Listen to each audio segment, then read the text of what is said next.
Hello friends, मैं हूं प्रोमिला और आप सबका मेरे चैनल द मिला मोटिवेशन में बहुत बहुत स्वागत है। दोस्तों, आज का टॉपिक बहुत अलग है। आज हम बात करेंगे जिंदगी के अंत की। ये टॉपिक ऐसा है जिस पर बहुत लोग बात ही नहीं करना चाहते हैं, लेकिन सच तो यही है कि अंत से हम भाग तो सकते हैं पर उससे बच नहीं सकते। दोस्तों, किसी समझदार इंसान ने कहा है, do not die before you die, मरने से पहले ना मरे। इसलिए अंत की बात करना जरूरी है ताकि हम अंत के भय को मिटा सके और अपनी जिंदगी को पूरी तरह खुल के खुशनुमा अंदाज से जी सके। तो चलिए शुरू करते हैं।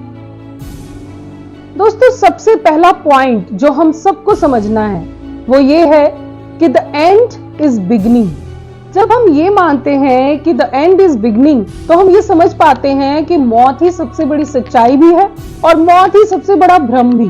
पिछली सदी के महान एंटरटेनर फ्रैंक सिनात्रा की ग्रेव पर लिखा है, the best is yet to come. अभी तो सर्वश्रेष्ठ आना बाकी है, यानी कि किसी और दुनिया में जब वो होंगे तो वहां अपना बेस्ट अभी देंगे। और लास्ट मुगल एम्परर बहादुर शाह जफर की ग्रेव पर लिखा है, दिन जिंदगी के खत्म हुए, शाम हो गई, फैला के पांव सोएंगे कुंजे मजार में। यानी कि अब तो रेस्ट का टाइम है, थोड़ा रेस्ट करेंगे। कोई भी महान इंसान अंत को अंत की तरह नहीं देखता, उसे एक शुरुआत की तरह देखता है, एक पड़ाव की तरह देखता है कि यहाँ पर एक पड़ाव खत्म हुआ तो कहीं और शुरू होगा। जब हम इस एटीट्यूड के साथ जीते हैं तो जिंदगी के अंत की बात करने में भी कोई समस्या नहीं है और उसकी प्लानिंग करने में भी कोई समस्या नहीं है। और जिंदगी के अंत की प्लानिंग तब होती है जब हम जिंदगी की कदर करें, आज की कदर करें, पूरी तरह से हर पल में जीना शुरू करें। दूसरी बात जिसका हमें ध्यान रखना चाहिए, live every day as if it's your last day. दोस्तों, इस पॉइंट को समझाने के लिए एक छोटी सी कहानी सुनाती हूँ। एक बार एक आदमी लड़ झगड़कर अपने घर से बाहर अपने दफ्तर जाने के लिए निकलता है।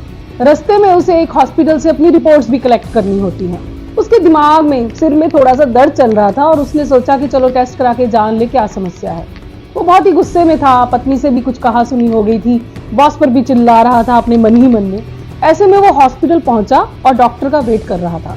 डॉक्टर की बजाय एक नर्स आई और उन्हें एक रिपोर्ट थमाते हुए बड़े ही उदास मन से कहती हैं कि देखिए, मुझे क्षमा कीजिए, मुझे ये बात आपको बतानी पड़ रही है, लेकिन आपको ब्रेन ट्यूमर है और आपके पास केवल 6 महीने का समय है, तो प्लीज आप अपना ध्यान रखें और अपनी बची कुची जिंदगी को अच्छे से जी लें। ये सुनते ही इस आदमी के पांव के नीचे से जैसे जमीन ही निकल गई।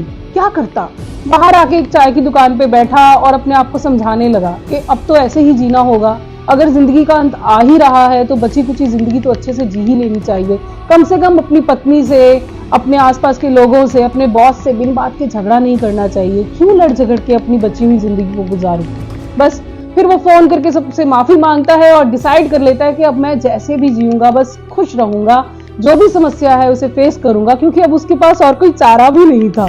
एक पल में वो इंसान बदल जाता है, पूरी जिंदगी की कदर उसे उस पल में हो जाती है। और तभी वो नर्स वापस उसे ढूंढते हुए आती है और बताती है कि सॉरी, मैंने किसी और की रिपोर्ट आपको दे दी, आप बिल्कुल ठीक है, आपको कुछ नहीं हुआ है, छोटा मोटा सिर दर्द है, दवा खाएं, ठीक हो जाएगा। अब वो इंसान परेशान था कि ये एटीट्यूड चेंज जो एकदम से उसने महसूस किया था, उसका क्या करना है? उसे कैरी करे या उसे छोड़ दे, फिर से अपनी पुरानी लड़ाई झगड़े और गुस्से और चिड़चिड़ाहट की जिंदगी में वापस चला जाए? तो दोस्तों, वो ऐसा नहीं कर पाता। अब वो डिसाइड कर लेता है, समझ लेता है कि जिंदगी छोटी है या बड़ी है, उसे अच्छे से ही जीना चाहिए। तीसरी बात जिससे हम अपने अंत की अच्छी सी तैयारी कर सकते हैं, take very good care of your health and well being.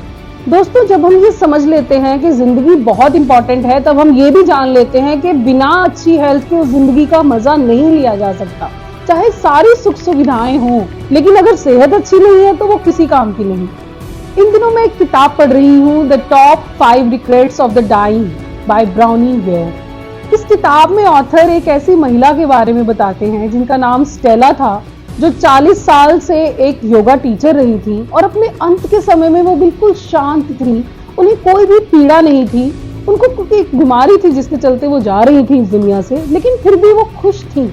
उनका शरीर उनके साथ था और ऑथर ये देखकर बहुत हैरान थी और खुश भी थी कि कैसे उनकी तपस्या जो पिछले 40 साल से वो अपने शरीर पर कर रही थी, उसका फल उन्हें अब अंत समय में मिल रहा था। बिना कष्ट के वो बड़े आराम से इस दुनिया से चली गई। दोस्तों, एक अच्छी सेहत, अपने पर किया गया काम आपके अंत को अनंत सुखदायी भी बना सकता है। She says that Stella had the most graceful exit I have ever seen.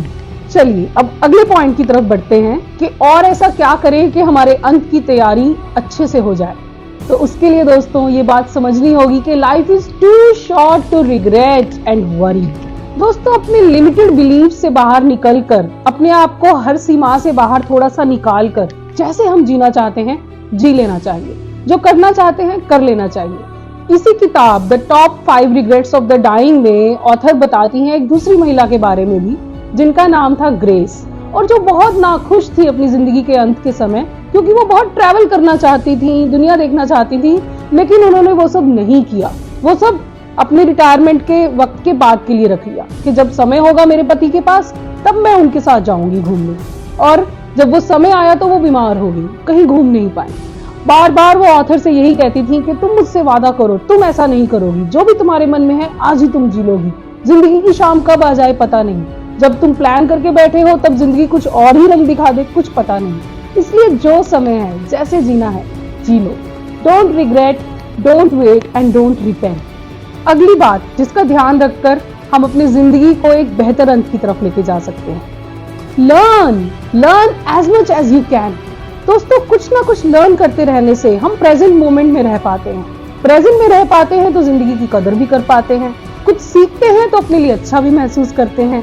थोड़ा एडवेंचरस होने से, नई नई टेक्नोलॉजीज को, चीजों को, किसी भी ऐसी बात को जो आप करना चाहते हैं तो उसे लर्न करने से आपको एक अंदर खुशी का एहसास होता है।